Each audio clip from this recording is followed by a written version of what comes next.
Mūsų miestas, mūsų namai. Puoselėkime Panevėžio miestą kartu.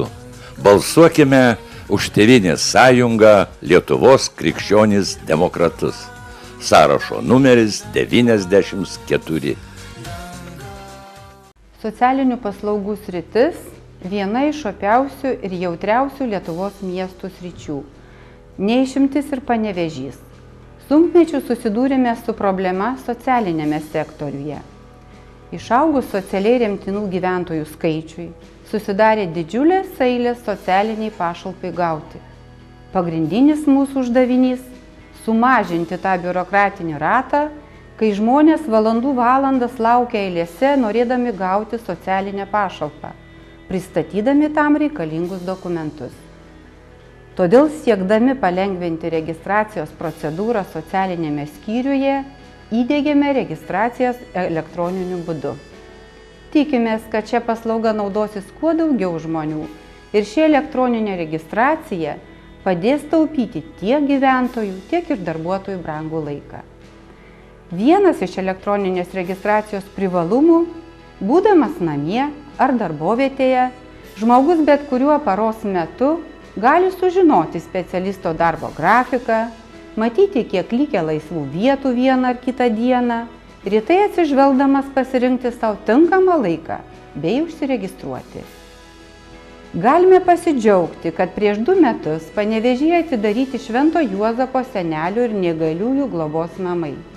Iki šiol Panevėžys buvo vienintelis iš didžiųjų Lietuvos miestų neturėjęs tokios įstaigos. Švento Juozapo globos namuose gali įsikurti 75 vieniši seneliai ir neįgalieji.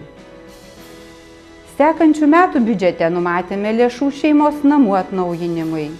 Lietuvos agentūros SOS vaikai Panevėžiui skyriui skirta daugiau kaip 1 milijonas litų ES parama šeimos namų infrastruktūrai atnaujinti. Tikimės mieste pagerinti socialinės globos ir priežiūros paslaugų prieinamumą, kokybę ir didinti paslaugų įvairovę. Įgyvendintant socialinių paslaugų centro plėtros antrąjį etapą ketinama rekonstruoti apie 400 m2 patalpų. Šiuo projektu norime mieste pradėti teikti visiškai naujas paslaugas, įsteigti dienos socialinę globos centrą suaugusiems neįgaliesiems asmenims.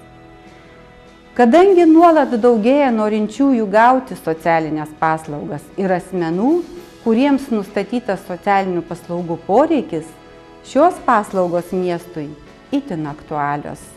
Projektą numatome įgyvendinti 2011–2013 metais. Kursime Panevėžį, kuriame būtų gera ir patogu gyventi.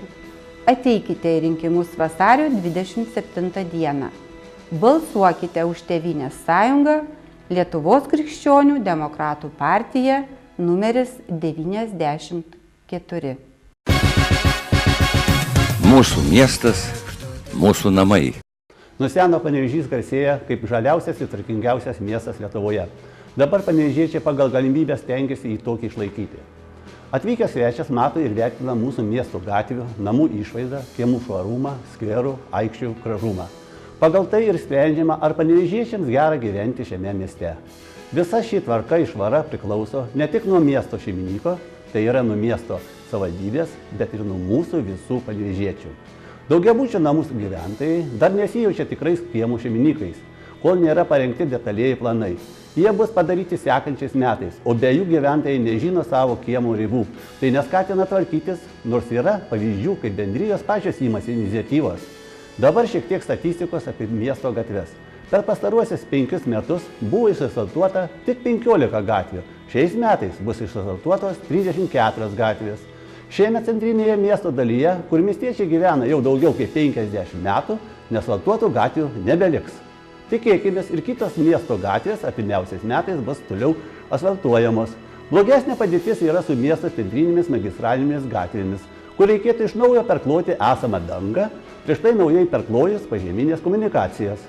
Mūsų mieste transporto jau darosi ankšta, miestas labai kompaktiškas, o pasistatyti transportą gyvenamųjų namų kvartalų kiemuose jau darosi gana sudėtinga.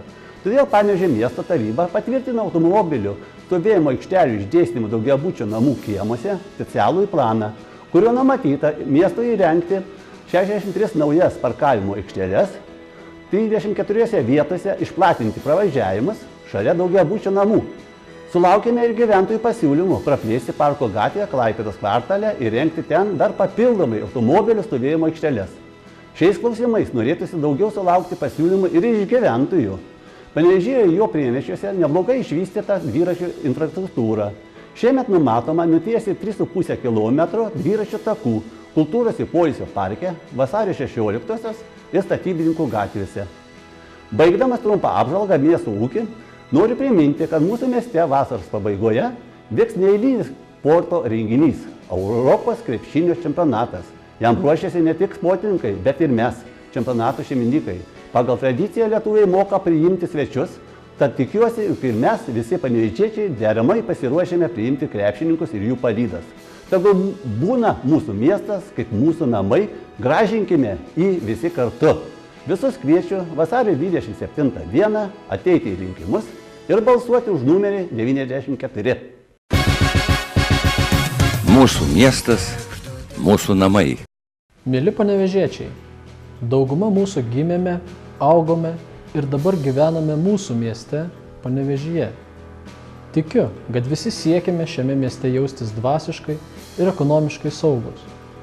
Todėl šiandien, kai 12 000 panevėžiečių ieško darbo, o įmonės neturi pakankamai lėšų investicijoms, darbo vietoms ir užmokesčiui didinti, Tėvynės sąjungos Lietuvos krikščionių demokratų pagrindinis tikslas – stabili, tačiau tuo pačiu metu lanksti ir konkurencinga investicijoms miesto ekonomika.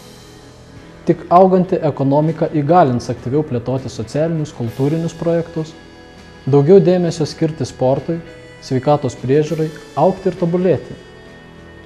Šį tikslą pasieksime ne tik skatindami smulkaus ir vidutinio verslo įmonių vystymąsi teikiant konsultacijas ar lėšas dalyvauti parodose, mūsų tikslas – surasti galimybių mažinti verslo vystymo sąnaudas. Mažinsime mokestinę naštą nekilnojamo turto, žemės mokesčių dydžiais, nustatysime pagristus savivaldybės teikiamų įmonių paslaugų, šilumos, vandens tiekimas, atliekų tvarkymo tarifus bei įkainius. Prioritetas – į naujų produktų kūrimą, produktų gamybos didinimą, darbo vietų kūrimą, darbo užmokesčio didinimą, investuojančios įmonės. Balsuokite ne už tuos, kurie kritikuoja ar pažada, o už tuos, kurie savo įsipareigojimus paverčia darbais.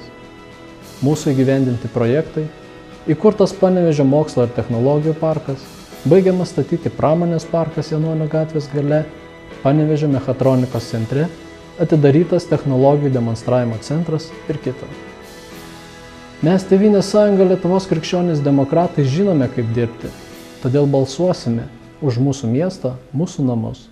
Sąrašo numerį 94. Mūsų miestas, mūsų namai. Puoselėkime Panevėžio miestą kartu. Balsuokime už Tėvynės sąjungą Lietuvos krikščionys demokratus. Sąrašo numeris 94.